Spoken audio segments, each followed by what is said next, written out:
Shalom beloved people, kita jumpa lagi dalam pengajaran firman iman kali ini. Terlebih dahulu saya mengucapkan selamat Paskah. Hari ini kita merayakan kemenangan Kristus yang telah menyelesaikan seluruh penebusan dosa kita. Haleluya. Matius 16 ayat 13-17. Mari kita buka Alkitab kita. Dikatakan demikian. Setelah Yesus tiba di daerah Kaisaria Filipi, ia bertanya kepada murid-muridnya, kata orang, siapakah anak manusia itu? Jawab mereka, ada yang mengatakan Yohanes Pembaptis, ada juga yang mengatakan Elia, dan ada juga yang mengatakan Yeremia atau salah seorang dari para nabi. Lalu Yesus bertanya kepada mereka, tetapi apa katamu? Siapakah aku ini? Maka jawab Simon Petrus, engkau adalah Mesias, anak Allah yang hidup. Kata Yesus kepadanya, berbahagialah engkau, Simon bin Yunus, sebab bukan manusia yang menyatakan itu kepadamu, melainkan Bapa-Ku yang di sorga. Haleluya! Dalam pengajaran firman iman pada hari Jumat Agung kemarin, kita telah melihat keagungan penebusan Yesus dan apa yang kemudian terjadi bagi kita karena pengorbanan Yesus di kayu salib itu. Dalam pengajaran kali ini, saat kita memperingati kebangkitan Yesus dan merayakan kemenangannya atas dosa dan maut, kita akan melihat hal-hal yang luar biasa yang menjadi akibat pengorbanan Yesus di salib melalui apa yang digambarkan kitab Keluaran dan arsitektur bait Allah yang dinyatakan di sana. Sebelum kita masuk ke sana, pertama yang sangat penting untuk kita pahami hari ini adalah karena pengorbanan Kristus dan kebangkitannya, firman Allah menyatakan bahwa kita semua telah dijadikan komplit atau sempurna di dalam Kristus. Mari kita lihat Kolose 2 ayat 10. Dalam terjemahan New King James, bahasa Inggris, dikatakan, and you are complete in Him, who is the head of all principality and power. You are complete in Him. Engkau sempurna di dalam Dia. Ini menunjukkan bahwa karya penebusan Kristus sudah selesai dan sempurna adanya. Allah di dalam Kristus telah menyelesaikan pembangunan bait Allah yang hidup, yaitu tiap-tiap kita orang percaya, sesuai 1 Korintus 3 ayat 16. Dan kita semua telah dijadikan sempurna di dalam Kristus. Tidak ada pekerjaan Allah yang memiliki kekurangan, atau cacat, atau celah. Semua pekerjaan Allah adalah sempurna, dan kita ini buatan tangannya. Dengan kata lain, sebagai buatan Allah, sebagai bait Allah yang dibuat oleh Allah sendiri, dan bukan dengan tangan manusia, kita semua adalah bait Allah yang sempurna, yang komplit. Efesus 2 ayat 10 mengatakan, karena kita ini buatan Allah, diciptakan dalam Kristus Yesus untuk melakukan pekerjaan baik yang dipersiapkan Allah sebelumnya. Ia mau supaya kita hidup di dalamnya. Dalam Kristus, kita telah dijadikan Allah baitnya yang sempurna dengan tujuan untuk memperlihatkan kemuliaannya melalui hidup kita. Kita perlu memahami bahwa kita tidak dijadikan bait Allah setengah jadi, dan kemudian kita yang harus mengusahakan supaya bait Allah itu selesai dengan sempurna. Sebaliknya, kita dijadikan bait Allah yang sempurna sebagai titik startnya, titik awalnya, dan kemudian dari titik awal itu, kita yang telah sempurna itu melangkah maju di dalam kebenaran apa yang Yesus sudah selesaikan untuk kita ini dan memperlihatkan kemuliaan Dia yang tinggal di dalam kita. Ingat bahwa kita adalah bait-Nya dan Dia bersemayam di dalam kita. Kolose 1 ayat 27 mengatakan, to them God will to make known what are the riches of the glory of this mystery among the Gentiles, which is Christ in you, the hope of glory. Kepada mereka Allah berkenan untuk menyatakan apa itu kekayaan dari kemuliaan misteri ini di antara orang-orang asing. Yaitu, apa itu kekayaan kemuliaan itu? Kristus di dalam kamu. Dialah sang pengharapan kemuliaan. Jadi, kita telah dijadikan sempurna. Ini titik awalnya. Kita sempurna di dalam Kristus. Dan oleh sebab itu, dalam kebenaran ini, live it out. Hiduplah di dalamnya. Biarlah kebenaran ini keluar memancar lewat kita. Bahwa kita adalah bait Allah yang telah diciptakan di dalam Kristus dengan sempurna. Dikatakan 1 Petrus 2 ayat 9. Tetapi kamulah bangsa yang terpilih, imamat yang rajani, bangsa yang kudus, umat kepunyaan Allah sendiri, supaya kamu memberitakan perbuatan-perbuatan yang besar dari Dia, yang telah memanggil kamu keluar dari kegelapan kepada terangnya yang ajaib. Haleluya! Rahasia kemuliaan yang bersinar dari bait Allah, yaitu tiap-tiap orang percaya, bukanlah perbuatan baik kita. Rahasia untuk bersinar dengan kemuliaan Allah itu adalah Kristus di dalam kita. Perbuatan baik kita, perbuatan baik setiap orang percaya, sesungguhnya adalah hasil karya Kristus yang diam di dalam bait-Nya. Dikatakan tadi bahwa Dia mau kita hidup di dalamnya untuk melakukan pekerjaan baik yang dipersiapkan Allah sebelumnya. Haleluya. Jadi, kita perlu memahami bahwa adalah karya Kristus di dalam kita yang membuat kita memancarkan kemuliaannya. Kita perlu paham dan percaya dan kemudian bertindak sesuai dengan kebenaran itu. 2 Korintus 4 ayat 7 berkata, tetapi harta ini kami punyai dalam bejana tanah liat, supaya nyata bahwa kekuatan yang melimpah-limpah itu berasal dari Allah dan bukan dari diri kami. Itu sebabnya dikatakan dalam Efesus 2 tadi, kita ini buatan Allah. Diciptakan dalam Kristus Yesus untuk melakukan pekerjaan baik yang dipersiapkan Allah sebelumnya. Ia mau supaya kita hidup di dalamnya. Hidup di dalamnya. Di dalam rancangan ajaib Tuhan ini, mengizinkan kekuatan Kristus yang berlimpah-limpah itu bekerja dalam dan lewat kita. Dan untuk hal ini dapat terjadi, hanya iman yang dibutuhkan. Ingat bahwa Kristus yang bekerja di dalam kita menghasilkan perbuatan baik dan menghasilkan keajaiban-keajaiban, perbuatan-perbuatan besar yang mengalir lewat kita. Haleluya! Iman yang dibutuhkan untuk semua itu terjadi dalam hidup kita. Iman akan apa yang sudah diselesaikan Kristus bagi kita di kayu salib, dan iman akan apa yang firman Tuhan katakan terus dikerjakan Kristus di dalam kita, baiknya yang hidup, untuk memancar keluar dari hidup kita, sehingga kita dapat memberitakan perbuatan-perbuatan Dia yang besar. Haleluya! Itu sebabnya, sebagai orang percaya, kita tidak dapat tinggal dalam keadaan tidak tahu dan tidak paham mengenai apa yang telah diselesaikan dan apa yang telah disediakan Kristus untuk kita. Kita harus belajar dan memahami dan kemudian mempercayai semua karya Kristus itu, dan dengan iman memancarkan karya Kristus itu ke sekeliling kita. 2 Timotius 2 ayat 15 mengatakan, study to shew thyself approved unto God, a workman that needeth not to be ashamed, rightly dividing the word of truth. Study, belajar. Untuk apa? Untuk memperlihatkan, to shew thyself approved unto God. Untuk memperlihatkan sebagai orang-orang yang sudah diperkenan Tuhan di dalam Kristus. Untuk memperlihatkan apa kemuliaan Kristus lewat hidup kita. Di dalam Kristus, kita telah dijadikan sempurna oleh Allah. Kita telah diperkenan oleh-Nya di dalam Kristus. Adalah study atau belajar yang diperlukan untuk memancarkan kemuliaan Dia yang bersemayam di dalam kita itu. Haleluya!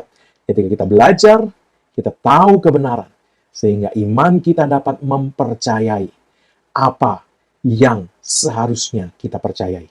Kebenaran firman Allah, kebenaran penebusan Kristus, kebenaran kesempurnaan pekerjaan Kristus telah selesai dan terus bekerja dalam hidup kita, memancarkan perbuatan-perbuatan besar lewat kita.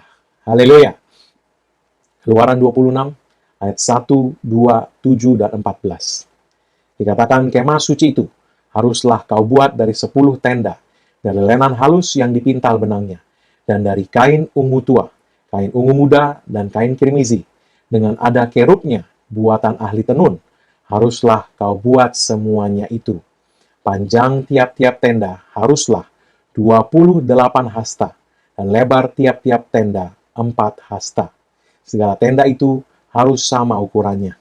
Juga haruslah engkau membuat tenda-tenda dari bulu kambing menjadi atap kemah yang menudungi kemah suci. 11 tenda harus kau buat. Juga haruslah engkau membuat untuk kemah itu tudung dari kulit domba jantan yang diwarnai merah, dan tudung dari kulit lumba-lumba di atasnya lagi. Seperti dikatakan oleh 1 Korintus 3 ayat 16, kita orang percaya adalah bait Allah yang dibangun oleh Tuhan sendiri dan bukan oleh buatan tangan manusia. Oleh sebab itu, pembicaraan mengenai bait Allah adalah sangat relevan bagi kita hari ini. Sebab lewat itu Tuhan menunjukkan kepada kita apa yang telah dikerjakannya dan apa yang hari ini menjadi bagian kita sebagai bait Allah yang hidup, hasil dari pengorbanan dan kebangkitan Yesus Kristus. 4 warna tirai yang menudungi bait Allah, yang kesemuanya menunjukkan kemuliaan penebusan Kristus. Telah kita bahas satu persatu kemuliaan apa yang dinyatakan tiap-tiap warna dalam pengajaran hari Jumat Agung kemarin. Hari ini kita akan fokus melihat jenis bahan yang menjadi tudung bait Allah itu. Apa maknanya bagi kita? 4 bahan tudung bait Allah itu adalah lenan halus sebagai bagian yang paling dalam, kemudian bulu kambing, kulit domba jantan, dan kulit lumba-lumba sebagai tudung paling luar yang menudungi bait Allah. Bagian paling luar, yaitu lumba-lumba, adalah apa yang dapat dilihat oleh semua orang ketika mereka melihat bait Allah.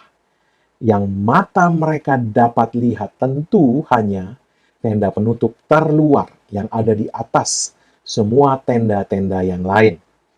Inilah yang dikatakan murid-murid dalam ayat nas kita mula-mula tadi. Ketika Yesus bertanya kepada murid-muridnya, kata orang, siapakah anak manusia itu? Yang mereka katakan dapat dilihat orang hanya luarnya. Sehingga mereka menjawab, ada yang mengatakan Yohanes Pembaptis, ada yang mengatakan Elia, ada pula yang mengatakan Yeremia, atau salah satu dari para nabi. Jadi, hanya luarnya yang bisa dilihat manusia. Kulit lumba-lumba ini bicara bagian luar yang bisa dilihat. Untuk melihat apa yang ada di dalam, kita butuh penyingkapan dari Tuhan. Dikatakan dalam Matius 16 tadi, lalu Yesus bertanya kepada mereka, tetapi apa katamu? Siapakah aku ini? Maka jawab Simon Petrus, engkau adalah Mesias, anak Allah yang hidup. Kata Yesus kepadanya, berbahagialah engkau, Simon bin Yunus, sebab bukan manusia yang menyatakan itu kepadamu, melainkan Bapa-Ku yang di sorga. Haleluya. Demikian juga kita, orang bisa saja tidak dapat melihat siapa yang ada di dalam diri kita. Tapi jangan sampai kita sendiri pun tidak dapat melihat siapa yang ada di dalam diri kita. Kita pun tidak bisa memahami atau mempercayai bahwa sesungguhnya benar-benar Kristus ada di dalam kita. Sebagai orang percaya, Dia bersemayam di dalam kita. Dia tidak pernah meninggalkan kita. Firman-Nya berkata, sekali-kali aku tidak akan meninggalkan kamu. Sekali-kali aku tidak akan membiarkan kamu. Sebab kita ini bait-Nya, buatan tangannya sendiri. Jangan sampai kita sendiri pun hanya melihat sebatas kulit lumba-lumba. Tapi kita perlu dapat melihat melalui penyingkapan Allah, lewat firman-Nya, lewat roh-Nya, bahwa di dalam kita ada pengharapan kemuliaan, yaitu Kristus sendiri yang memancarkan kekuatannya yang melimpah-limpah-limpah.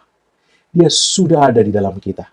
Dan hanya iman, bukan pekerjaan kesalehan kita yang membuat kekuatan itu dapat mengalir. Bahkan kesalehan kita pun adalah buah dari kekuatannya yang melimpah-limpah, yang bekerja di dalam kita. Iman adalah yang membuat kita mengalahkan dunia. Sebab 1 Yohanes 5 ayat 4 mengatakan, semua yang lahir dari Allah mengalahkan dunia. Dan inilah kemenangan yang mengalahkan dunia, iman kita. Haleluya! Entah kita merasakannya atau tidak, Kristus ada di dalam kita, dan dialah pengharapan segala kemuliaan dalam hidup kita. Haleluya! Selanjutnya, tirai lumba-lumba berbicara perlindungan supranatural Tuhan atas kita. Kasut yang dikenakan orang Israel selama mengembara di padang gurun 40 tahun terbuat dari badger skin atau kulit lumba-lumba. Dalam bahasa Inggris dikatakan badger skin. Kulit lumba-lumba. Nehemia 9 ayat 21 mengatakan, 40 tahun lamanya engkau memberikan mereka makan di padang gurun. Mereka tidak berkekurangan. Pakaian mereka tidak rusak. Dan kaki mereka tidak bengkak. Ini adalah gambaran dari perlindungan Tuhan yang supranatural. Sebagai baiknya, kita juga dilindungi Tuhan sedemikian. Ditunjukkan dengan kulit lumba-lumba yang menjadi tudung paling luar dari bait Allah itu. Nah, Bapak Ibu Saudara yang dikasihi Tuhan, tubuh kita dilindungi Tuhan dengan kesehatan ilahi dan kekuatan dari Tuhan. Sebagai perlindungan kita, Yesus telah menanggung segala sakit penyakit kita, sehingga tidak ada satupun dari kita yang perlu menanggung sakit penyakit apapun juga hari ini. Jangan ada yang membiarkan iblis mengatakan sebaliknya. Kalau dia mencoba menunjukkan gejala penyakit apapun juga, perintahkan dia di dalam nama Yesus untuk mengangkat semua gejala itu dan pergi menyingkir dari hidup kita. Kita telah disembuhkan oleh bilur-bilur Yesus. Jadi sakit penyakit tidak berhak dan tidak bisa ada pada tubuh kita. Bukankah Yesus Kristus telah menanggung semuanya untuk kita? Apa yang sudah Dia tanggung sudah selesai. Dan karena itu tidak lagi bisa kita tanggung. Selanjutnya, jangan biarkan iblis menipu kita untuk menanggung apa yang sudah tidak ada lagi karena sudah ditanggung oleh Yesus. Pergunakan otoritas di dalam namanya untuk menegakkan kebenaran atas hidup kita di dalam nama Yesus. Selanjutnya kita bicara kulit domba jantan. Hal kedua yang penting yang kita mau lihat hari ini adalah dari Keluaran 26 ayat 14. Juga haruslah engkau membuat untuk kemah itu tudung dari kulit domba jantan yang diwarnai merah dan tudung dari kulit lumba-lumba di atasnya lagi. Jadi, kulit domba jantan ada di bawah kulit lumba-lumba. Kulit domba jantan melambangkan keteguhan hati, kesetiaan, dan kekuatan. Tirai dari bahan kulit domba jantan ini diwarnai merah. Dia tidak bisa dilihat oleh mata manusia karena dia ada di bawah kulit lumba-lumba tadi. Dia hanya dapat dilihat oleh mata Tuhan. Ketika Allah melihat kita, yang Dia lihat adalah kesetiaan dan keteguhan Yesus, serta darahnya yang dicurahkan sebagai korban penebus dosa kita. Kita dibungkus oleh kesetiaan dan keteguhan Yesus. Di mata Allah, itulah pandangannya mengenai kita. Keindahan, kesetiaan, dan keteguhan Yesus, serta kemuliaan pengorbanannya di salib. Itulah yang selalu dilihat Allah Bapa ketika Dia memandang kita. Haleluya! Betapa mulia kasih Allah kepada kita. Betapa luar biasa apa yang telah Dia selesaikan di dalam Kristus bagi kita. Menjadi display kemuliaan anaknya yang kudus. Menjadi display kemuliaan penebusan Kristus. Salah satu gambaran yang sangat indah mengenai domba jantan ini ada dalam Kejadian 22. Dikatakan dalam ayat 13 Kejadian 22. Lalu Abraham menoleh dan melihat seekor domba jantan di belakangnya, dan tanduknya tersangkut dalam belukar. Abraham mengambil domba itu, lalu mengorbankannya sebagai korban bakaran pengganti anaknya. Dikatakan bahwa domba jantan ini tanduknya tersangkut dalam belukar. Akan tetapi kekuatan domba jantan adalah pada tanduknya. Dalam kenyataan, amat sangat jarang sekali ada domba jantan yang tersangkut belukar di tanduknya. Yang umum terjadi adalah domba jantan itu tersangkut belukar di bulunya. Ini gambaran mengenai Yesus, bahwa dia maju untuk menjadi korban penebusan kita dengan sepenuh hati, dengan segala kekuatannya, masuk menerobos, kepalanya masuk lebih dahulu. Yang artinya tidak ada keraguan. Dia maju bagi kita dengan seluruh hatinya, dengan pasti dan keputusan yang bulat untuk menebus kita. Domba jantan itu dapat terjerat tanduknya hanya kalau dia masuk dengan tanduknya, kepalanya terlebih dahulu ke dalam semak belukar. Dan bukannya mencoba menerobos, melompati semak belukar. Nah, yang umum dilakukan adalah mereka mencoba melompat menerobos semak belukar itu. Kalau dia melompat menerobos, maka yang dapat tersangkut memang adalah bulunya. Namun, keindahan pengorbanan Yesus sebagai domba jantan Allah bagi kita adalah dia masuk dengan kepalanya terlebih dahulu karena bulunya tidak boleh tersangkut. Tidak boleh tersangkut. Mengapa tidak boleh tersangkut? Karena kalau sampai bulunya yang tersangkut, maka dia dapat terluka atau lecet kulitnya saat meronta untuk melepaskan diri. Dan ini tidak boleh demikian karena firman Tuhan mengatakan bahwa korban penebus dosa itu tidak boleh bercacat celah. Jadi Yesus Kristus supaya tidak menjadi korban yang bercacat celah, supaya dia tanpa cacat celah apapun, dia masuk dengan sepenuh hati, kepala dulu, ke dalam semak belukar itu, yang merupakan gambaran bahwa domba jantan Allah bagi kita tidak memiliki keraguan untuk menyelamatkan kita, untuk berkorban bagi kita, untuk menyelesaikan penebusan kita sempurna. Haleluya! Kita dapat melihat persamaan kepala yang terbelit belukar itu pada Yohanes pasal 19. Yohanes 19 ayat 5 mengatakan, lalu Yesus keluar bermahkota duri, artinya kepalanya dibelit, ya, dilingkari dengan belitan semak berduri, ya, dan berjubah ungu. Maka kata Pilatus kepada mereka, lihatlah manusia itu. Yesus tidak dikawal atau dipaksa. Dia keluar sendiri untuk menjadi korban bagi kita. Dia telah berkeputusan teguh untuk pergi ke kayu salib. Dan Pilatus berkata, lihatlah manusia itu. Betapa menakjubkannya pemandangan hari itu.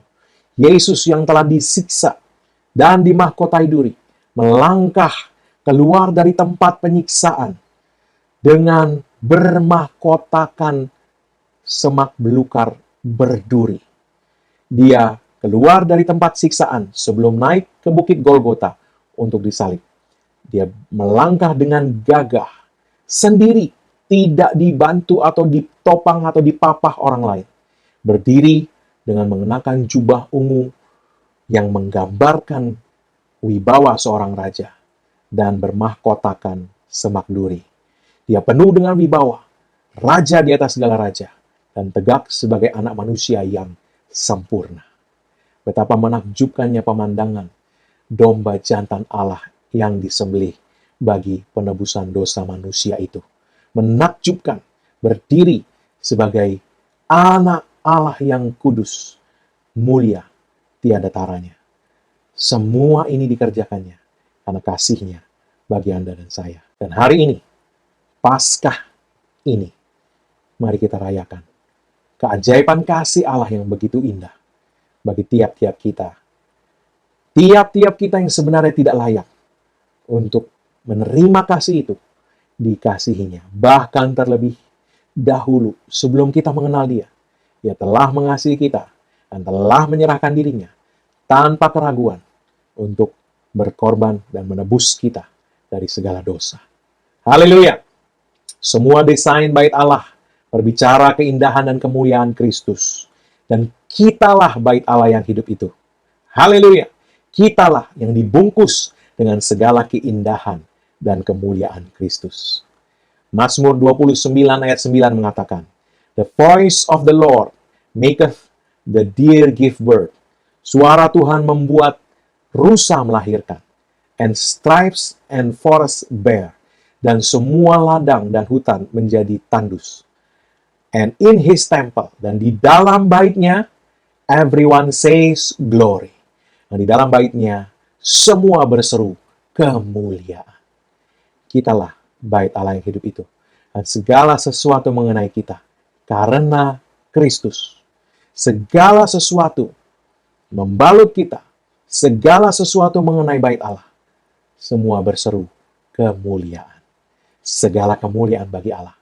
Kasih-Nya, rancangan penebusannya yang telah diselesaikan Kristus bagi kita di kayu salib. Haleluya! Doa saya di hari Paskah ini, mata kita semua dicelikkan untuk melihat betapa mulianya kemuliaan yang memenuhi dan membungkus kita orang percaya sebagai bait Allah yang hidup dan tanpa cacat celah sedikit pun, karena kita dibungkus dengan kemuliaan dan keindahan Yesus sendiri. Kita hidup dengan iman, memancarkan keluar apa yang ada di dalam kita. Kristus dan pekerjaannya yang telah selesai lewat kematian dan kebangkitannya, dan segala sesuatu yang dimiliki Kristus, kekuatannya yang melimpah-limpah, memancar keluar lewat kita setiap bait Allah yang hidup ini. Haleluya.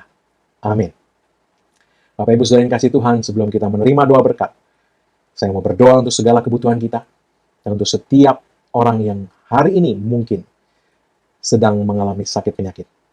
Dalam nama Yesus, aku berbicara sebagaimana firman Allah berkata, bahwa Allahku memenuhi segala kebutuhanmu menurut kekayaan dan kemuliaannya dalam Kristus Yesus. Maka dalam nama Yesus, iblis, angkat segala pekerjaanmu. Tidak bisa melanjutkan usahamu untuk mencuri dari kehidupan anak-anak Allah ini. Setiap berkat yang sudah disediakan Allah bagi mereka harus sampai ke dalam hidup mereka. Malaikat-malaikat Tuhan, dalam nama Yesus, pastikan itu bagi setiap orang yang mendengarkan pemberitaan firman iman ini. Dalam nama Yesus. Dalam nama Yesus, aku berkata kepada setiap roh sakit penyakit, angkat setiap gejala yang kamu mau tunjukkan atas setiap orang yang mendengarkan pemberitaan firman ini. Dalam nama Yesus, aku menghancurkan kuasa sakit penyakit dan kelemahan tubuh atas mereka. Dan dalam nama Yesus aku perkatakan, oleh bilur-bilur Yesus, kamu sudah sembuh. Oleh sebab itu, dalam nama Yesus, jadilah sehat sempurna. Jadilah sembuh sempurna. Pulih sempurna. Dalam nama Yesus. Amin. Haleluya. Bapak Ibu Saudara yang dikasih Tuhan, kalau Anda memiliki permohonan doa, atau Anda memiliki kesaksian, Anda mau bagikan, kirimkan ke alamat email yang ada di layar ini. Kami akan mendukung Anda dalam doa, dan setiap kesaksian Anda menjadi pernyataan kemuliaan bagi nama Tuhan yang memberkati banyak orang. Haleluya. Sekali lagi angkat kedua tanganmu untuk menerima berkat Tuhan. Karena apa yang Yesus Kristus telah kerjakan bagi kita di kayu salib. Karena curahan darahnya, karena penebusannya sempurna. Maka sekarang tidak ada lagi penghukuman bagi setiap orang yang ada dalam Kristus Yesus. Engkau telah ditebus dan harganya telah dibayar lunas. Oleh sebab itu semua kutuk tidak berlaku lagi dalam hidupmu. Yang ada hanyalah berkat Tuhan tercurah berlimpah-limpah memberkati engkau dalam segala hal. Oleh berkat Tuhan itu engkau naik terus dan tidak turun. Engkau jadi kepala dan bukan ekor. Dan apa yang disentuh tanganmu dibuat Tuhan berhasil. Dan panjang umur Tuhan mengenyangkan engkau. Dan Tuhan memperlihatkan kepadamu keselamatan yang daripadanya. Umurmu minimal 120 tahun. Dan dipenuhi dengan hari-hari yang baik dari Tuhan. Dalam nama Yesus tidak ada yang jahat mendekat kepadamu. Dan tidak ada tulah mendekat kepada kemah kediamanmu. Sebab tempat perlindunganmu dan kubu pertahananmu, Allahmu yang kau percayai. Dalam nama Yesus, amin. Haleluya. Bapak Ibu Saudara yang dikasih Tuhan, selamat Paskah. Nikmati apa yang Yesus Kristus sudah selesaikan bagi kita. Dalam nama Yesus. Sampai jumpa lagi dalam pengajaran firman iman berikutnya. Tuhan Yesus memberkati.